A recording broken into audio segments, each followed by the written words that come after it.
What up? It's DJ Envy. Now, shout out to Real Estate Heat TV. They got the hottest new real estate channel. Shout out to my man, Real Estate Coach AnThony Legins and Coach Armin Wright. They bring the heat with the latest strategies and techniques to take you to the next level. So make sure you subscribe now, all right? Salute. Hey, welcome to another episode of How to Buy the Hood. I'm your host, Coach AnThony Legins, and I am so excited tonight to have the one and only Miss Asia Denson, owner of the Denson Construction Services LLC, construction with a woman's touch. We got to say what up, though, to our Detroit people. What up, though? Hey. You know, let me introduce this wonderful young woman here. Miss Asia Denson has been in the Detroit construction environment since 2007, operating as an independent, capable, and conscientious adult. Asia Denson's, I think, 14 years now, right? Years of construction experience encompasses various aspects ranging from full-scale residential and commercial renovations, construction, project management, concrete testing, and engineering services. As the owner of Denson Construction Services, LLC, DCS, she works with contractors to manage, renovate, inspect, and test various construction sites. Ms. Denson has overseen a variety of quality control inspection activities that are designed to ensure that highways, bridges, and allied transportation facilities conform to the plans and specifications contained in contractual construction agreements. Woo! Man, that is so impressive, Ms. Denson. Go on and shout yourself out there. Tell us a little bit about yourself and what you do. All right, what up, though, everybody? I am Asia Denson, born and raised in Detroit. I actually grew up in the North End, so Westminster and Oakland, for those who don't know. To show you I'm a true Detroiter, I went to Loving Elementary, I went to Pelham, Magnet Middle School. In high school, I went to Cass for like a hot minute. Then I got my life together. Then I transferred and went to King. And I went to Jackson State University, the best school in the world, HBCU life. I was in the marching band there, high school. Well, actually, I was in the band from middle school all through college. Oh, wow. What instrument did you play? I played bass drum in middle school, tenor drum from high school to college, through college. Oh, okay. Okay, that's what's up. You're a woman of multiple talents, many talents. Yeah, I guess. Yeah, you know, I'm so excited to have you here. You know, I'm born and raised in Detroit, too, so, it's so great to... Yeah, I went to VTOL Middle School, elementary and middle school.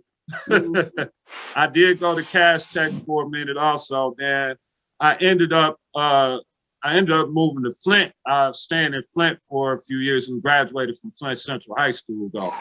But came back here to Detroit and got my construction company, Detroit Home Builders LLC, and my real estate brokerage is called Rent Buy Sell Real Estate LLC. So, but this really is all about Miss Asia Denson tonight. You know what I'm saying? So, as a woman in construction, that's so impressive. We want to know, like, when did you buy your first investment property, Asia? 20s. Okay, I've been wholesaling for a couple of years, but the one I actually kept was in 2017. That was the first one I kept, but it ended up being a flip. And I sold it as a turnkey. So that was my very first one, but It didn't sell to 2018 because I was being too nice, had a real bad tenant and had to put her out, then got a great tenant and then ended up selling it as a turnkey package in 2018. Nice. So you did all the time up till then, you were doing just wholesaling and flipping, I'm assuming? Well, no, I've been in construction. I'm a contractor first. Like I always tell people, because there is a difference between a contractor and an investor. And then I'm an investor second. So when I tell people that, it's like, okay, an investor, they only care about the numbers. They care about the bottom line. They need to hit their whatever their ROI is, right? I care about numbers, but I don't, because at the end of the day, my name is on the product And if the job ain't right, you know, I don't sleep at night, like honestly. And my whole team is like that too. So the project got to be right. I don't care about numbers for real. Like if I got to eat some costs, I got to eat it. At the end of the day, I need to put out a great product. It has to pass all the inspections and the work. I'm not a slumlord, so all the work got to be right. That's awesome, Asia. That's awesome. You know, we need more people like you. That's that woman's touch that you're talking about. You know what I'm saying? Paying attention to those details. Like I'm particular about stuff like my grout, like the cabinets, the countertop, the grout, all that has to flow for me. Like it all got to match. Nice. That's beautiful. I mean, that's definitely that construction for the woman's touch. You know what I'm saying? No doubt. Like, you know, what's your first investment property? I know you just talked about it a little bit, but how did that experience go with you, like just from start to finish? So it was a wholesale deal that came through my website. I have a website, we buy metrodetroitproperties.com. So all my leads come through there. Okay. So it was a family. They inherited the house that had been sitting vacant for 2 years after they rented it out, and they wanted like $22,000 for it. And I'm like, look, that ain't happening. One, I didn't have it, so that was out the door.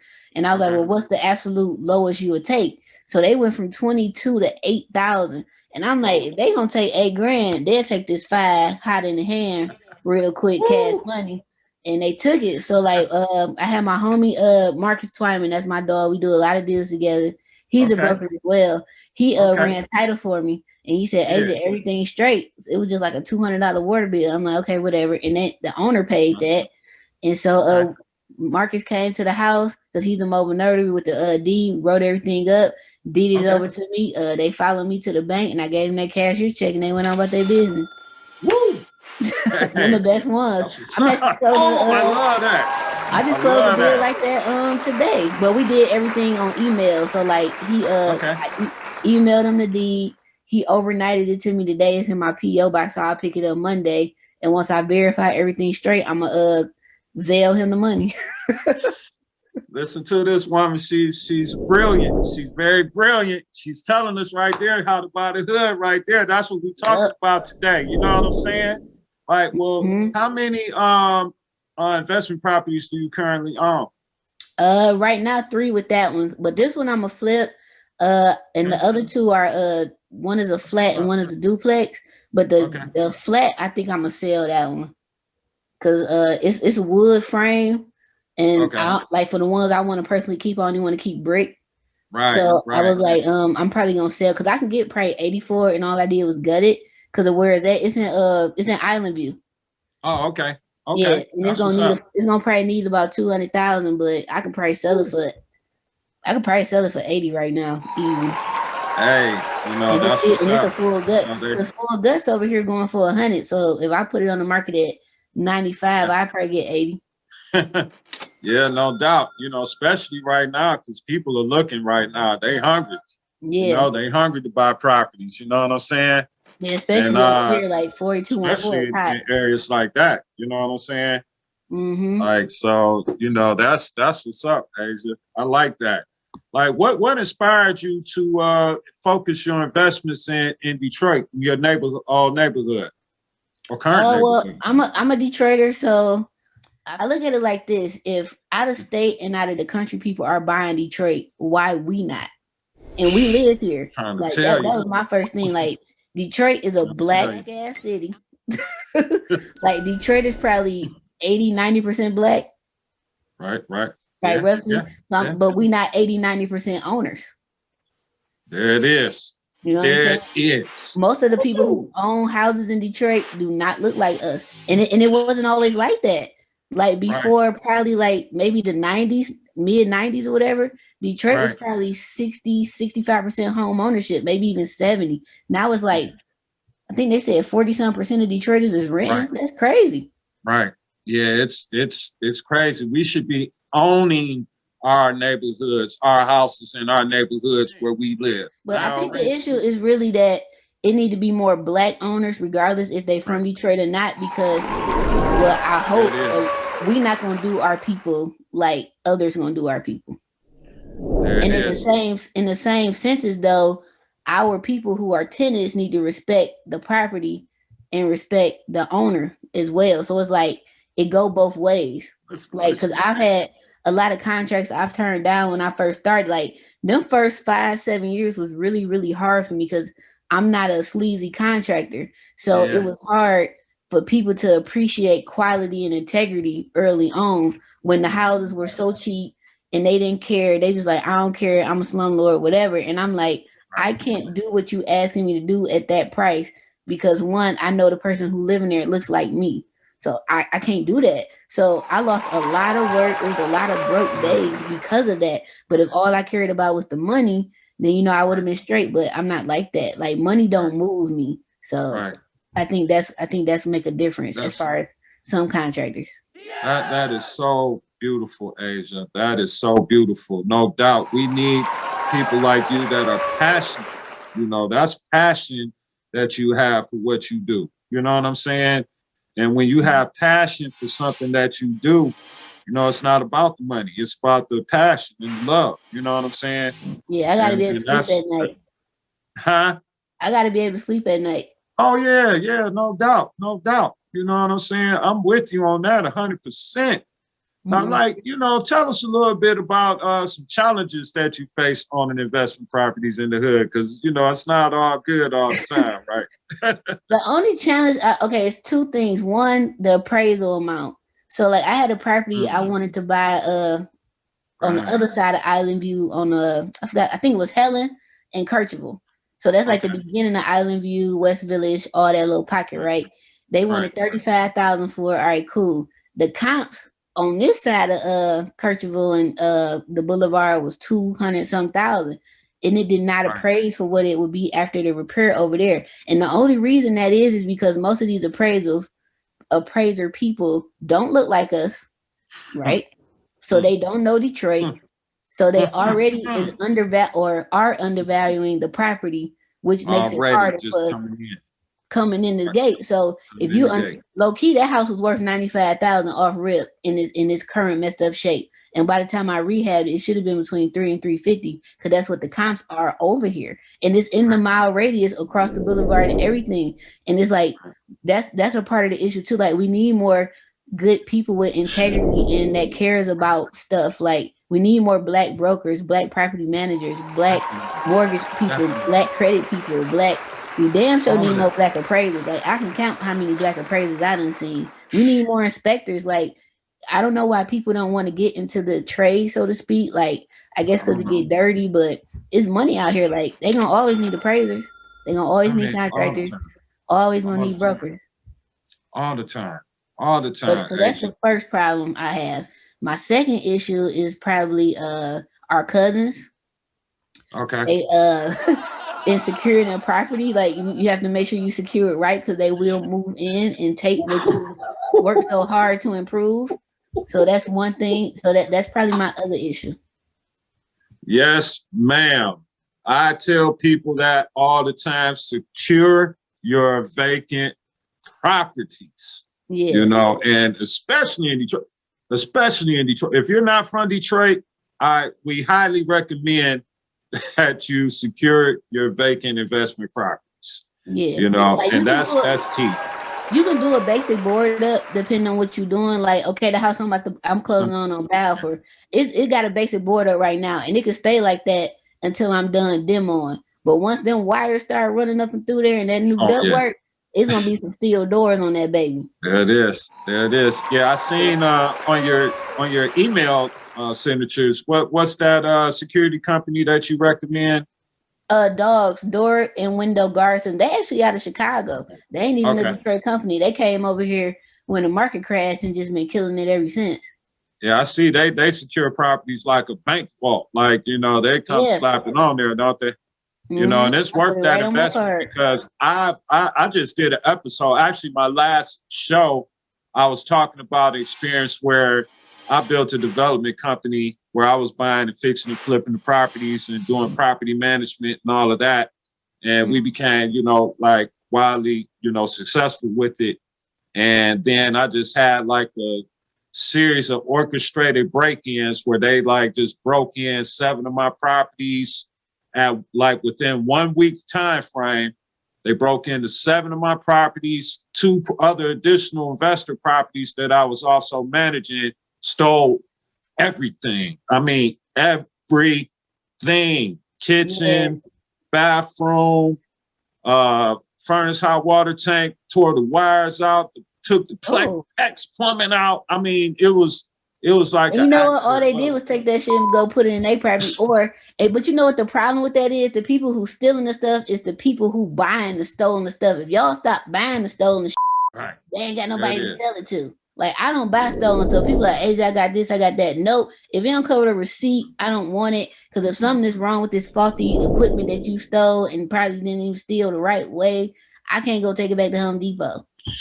Right. You know, and that's some of that stuff is junk. You know what I'm saying? Anyway, so I mean, you know, especially if you're not a person that's proficient in that type of stuff to know how to test it and know if it works, you can just be throwing your money away. You know? Yeah. So go to somewhere reputable to get your home improvement products. You know what I'm saying? I think I've only had maybe 3 or 4 break-ins in 10 years. So that's pretty damn good. Yeah, man, that's like a gold medal. Yeah, the first break-in was with a company I was rehabbing for, and they just had a security alarm on there, and they was like from Cali. I'm like, that security alarm don't mean to these Detroit people. He was like, well, the police don't come, and this was when the city was bad, like when we ain't had no street lights. I'm like, the police ain't coming, and if they do come, they ain't coming over on Dutchess and Maross. They not coming. Oh no, they won't. They're not. The cousin came there and took everything. They took the cabinets out we just put in. They took our tools, everything. So since then, my team don't leave nothing on the site. Even with dogs on there, we leave stuff. But there it is. Now, like projects I do for people, if they don't put dogs on there, I'm not doing that rehab. Because you got to secure the property. Yeah. And then I tell people, she means dogs, doors and windows, not like, pit bulls. Well, some people do put pits in their property too, though. 4 or 5 pits in there will be good protection too. Your house won't smell like dog shit, but ain't nobody gonna come up in there. Ain't nobody. Hey, they definitely gonna stay up out of there with that. We talked about some of your solutions to the challenges that you're facing. So like, what are your future investment goals, Asia? I want to start building the property I own on Kirchville and Cadillac. I call it Big Red. It's a 2-unit on Cadillac and Kirchville, and then going down Kirchville, it sits on a lot. So like, I want to build another 2-unit on there. So that's why I'm gonna sell my Parker property in Island View. I call that one Big Yellow because it's yellow. So I'm gonna sell that one so I can finish this one, pull the money out, and build on the land. That's what's up. So I was like, well, I don't want to sell that one, but me selling it is gonna help me elevate a little bit faster than if I go on and try to rehab it. So I mean, it ain't no emotions in properties, and I tell a lot of my female clients, like, y'all got to take y'all emotions out of it, because if you don't, you're gonna over rehab it, or you're gonna miss a great opportunity to, do something better. Man, she is just dropping so much jewels for you tonight. I'm so happy to be on this episode with you and being able to hear this wisdom and knowledge that you were sharing about buying the hood, and especially, with the woman perspective, because it's important that we all, men and women, we all get involved and active in buying communities. And, even if we could just buy one at a time, that's how you get started. You got to start where you're at. You can't start where you want to be. You can envision your goal and work towards it, but, you got to start where you're at.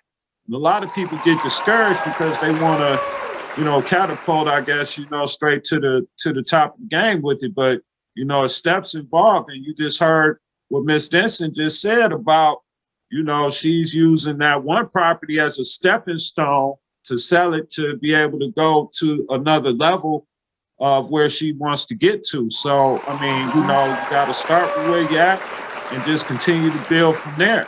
But what advice would you give, Asia, to new investors? My advice would be, one, don't listen to these people who say like you got to quit your job, because that's not true. I know a lot of people who have jobs and they're still invest and do stuff too. It's just a balance. So you don't have to. Very I true. unfortunately didn't work while I was investing because I got laid off, so I ain't had no damn choice. So, but for me, it was a blessing in disguise because I don't think I would have bust my ass as hard because when you broken your back against the wall, it ain't nowhere else to go but up. So that's how I look at it. And my thing is that I got this engineering degree, so if this don't work, I can always go back and work with this thing I look at. Don't say that. Oh my God. Ooh, we get live with it tonight. It wasn't that many black owned. It's not that many black owned engineering firms. So I was working with a lady, and she ended up and just closing and moving to North Carolina somewhere. So. Oh wow. Yep. Man, that's just what you're doing, and just touch a little bit about I heard that you're doing some things. I got that Eventbrite about you doing like what's it called, the What Up Doe Mondays or Fridays or something like that. Oh yeah, so it's so we doing this on YouTube live every third Thursdays. It's called What Up Doe Fridays because we from Detroit, of course. What Up Doe, and Friday is like the kickback day in the city. So it's me, Marcus Twyman, Emma Elder. She owns Detroit Title, or is the co-owner in Detroit Title and Escrow. I don't know if you close your deals with them, but it's one of the two black-owned title firms. Yeah, it's one of the two black-owned title firms in the state. It's only two, her and Red Title Carpet, I think, or Carpet Title, something like that.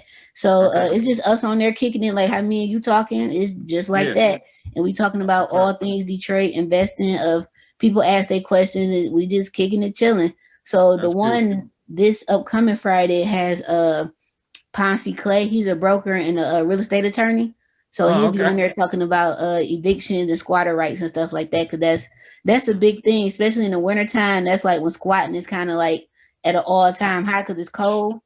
So. Well, tell people what squatting is if they're not familiar, because it's really, largely a Detroit phenomenon. Okay. In layman's terms, squatting means you don't own the property and you literally just bust up in there, move in, get lights and gas and water turned on in your name. Some people will even make a fake lease or a fake deed, because there's a lot of deed fraud in Detroit. That's why I tell people you have to have a really good team here, because unfortunately there are more bad contractors than there are good. And I'm a contractor. I'm telling y'all the honest to God truth. That's basically what squatting is. So squatting laws have changed over the years because it was getting really bad, bad. And he's going to talk about like the new laws, like, because I think now you got to like call the police or something to get them out once you show them the deed. But then they could come to the door with a deed, and then the police will be like, now y'all got to fight down in court, or you got to legally evict them. So that's 60, 90 days right there. Hopefully during that time, they don't burn your damn house down. So I tell everybody, before you start the eviction process for a tenant or a squatter, if you don't have nothing else, you better have some damn fire protection. Because your house will be standing today and it will be ablaze tomorrow. I done seen it happen. And all I do is bust out laughing because you thought I was lying. Like, I'm from Detroit. Like, born and raised. I'm trying to tell them too, Asia. Because they never have experienced it, and since Detroit is so unique to other cities, I'm assuming in the whole world, because of all the people that I've even dealt with personally from all over, Hong Kong, China, Japan, Israel, Brazil, Paris, Canada, plus all around the United States. From Iceland or Greece or whatever, because I think I haven't personally. One. No, I haven't personally dealt with anyone there yet, but hey, I'm open. It's gonna happen because I got clients I got a group of clients. It's like an investment group from Israel. I met them some years ago. They found me on Instagram, flew over and met me and everything. I was they like, come here, don't they come fly here. They come like here. Israel down the street. Like they come. Right. They will fly here. A gentleman, I loved him. He came all the way from Japan. He said it was a 23-hour flight. And I said, man, you came long flight all the way from Japan to Detroit just to come, kicking and see some properties. Like, man, you guys are serious. But the ones who do that, I moved them to the front of the list because you serious. Because all the way to the front. Some money. You had to spend some serious money to get that flight. That's a first class ticket. I hope you ain't in coach on no 23-hour flight. So that's first class. You had to come here, get a rental car, get a hotel. VIP. Yeah, you're Yeah. definitely VIP, you know, coming to pick you up, luxury vehicle, we touring the city, you know, all of that good stuff, you know, but you know, I am so happy, Asia. We're gonna go on and get ready to wrap it up. I think that, you know, you shared so much knowledge and wisdom and insight tonight, you know, from a experienced professional perspective, from a woman in construction perspective, from a person that's passionate about her neighborhood and what she does perspective also. So go on, and you know, if you got anything else you want to say before we wrap it up, go on and shout it out right now, Asia. Okay. Oh, well, thanks again for having me on here first and foremost. So I do appreciate that, my fellow Detroiter. To everybody tuning in, Detroit is a great city to invest. You just got to know what you're doing. Just like when you go to any other city and invest, get you a hell of a good team. Most people don't want to pay for my team, but the stuff that we come with, you're gonna have to pay for. And my construction team is like journeyman. Journeymen cost bread. They know that code. I ain't got to go over there and babysit them. And if that's what you're looking for, now if you want a contractor that you got to pick up, drop off, buy them lunch every Friday, deal with them getting in and out of jail every other week, baby mama stuff, like, okay, then you're gonna pay a cheaper price, and your project gonna take 17 years to finish because you're dealing with all this mess. So I'm just saying, like, you get what you pay for in construction, real estate, you know, getting your hair done, like it's all the same. So I just say all that to say, despite all that, Detroit is a beautiful city. It's more than what they show on TV. Like, we got some of the most brick houses in the country. We have our own water source. Our water supplies, what's the company? Secure Water and all these other places. We got our own oil refineries. Like, Detroit is a dope ass city. You just have to know how to maneuver through here, you know, and you got to let us do our job, and you got to trust us just as much as we got to trust you. But, you know, unfortunately, there are, you know, some bad apples in the bunch. I mean, that happens too. Yes, ma'am. And I wrote a book a few years ago called Detroit Real Estate Handbook, and I touched on, I touched on a lot of those things about, you know, the things that you need to do when you're investing in Detroit real estate, because people don't understand that it's a different ball game. And that's really what, you know, Asia's trying to tell us right now, is that, you know, it's different here, but it's great, fantastic opportunities. Detroit is a beautiful city. Downtown is thriving, hopping right now. You know, and it's spreading out throughout. Do you remember when you had to take the bus? Remember how Cadillac Square used to look and how it look now? Right. Oh my God. Yes. Complete difference. Oh wow. Yeah, that's a complete 180. I mean, it's so beautiful. You know, we encourage you to invest in Detroit. You know what I'm saying? Get with Miss Denson here, Asia Denson Construction Services. Check out our YouTube page. Subscribe. Get with her. I'm Coach AnThony Legins. This is How to Buy the Hood, and we out.